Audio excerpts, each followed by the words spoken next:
Good morning, brothers and sisters. Today's reading is taken from Mark chapter 12, verse 28 to 34. Let's get into the word.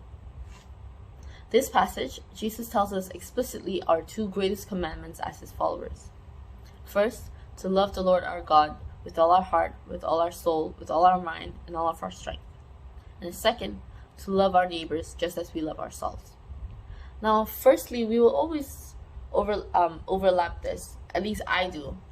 I grew up overlapping this with Moses' first commandment, to have no other God, to serve no other God. Now, how do we instead love our God as Jesus mentions? Notice the interchange between serve and love. I think this is a subtle but good difference that we should make. How do we love our God beyond serving him? Now, I think a clear necessity is to yearn for him and to long for him, to yearn the holiness that comes with loving our God and to long for his presence in our lives. Now, this is beyond serving him, because this is beyond having the guilt of sin just because.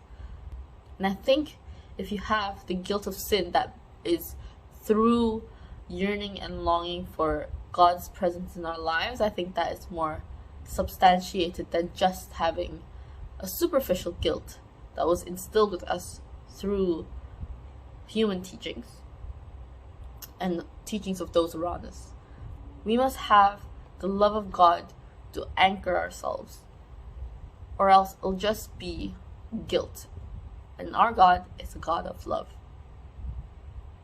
Now, beyond performing rituals for God, beyond seeing the black and white of what we have to do as a Christian, I think more importantly, we have to, through love for God, we see the colors of this world that God has painted it. We have to see the colors of humanity, and we have to see the colors that he has painted us with. Because we can't love all of humanity unless we learn how to love God first.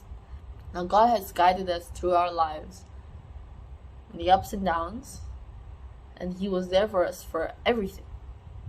We must learn to love and learn to yearn for his presence, his active presence in our lives, in order to navigate this world that he has created for us, and to navigate our lives that he has planned for us.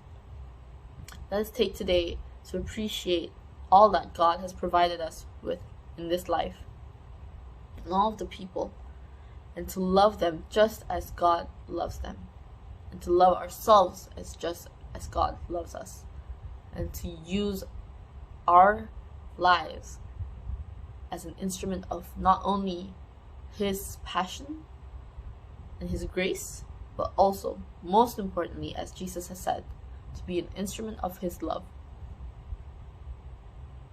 God bless.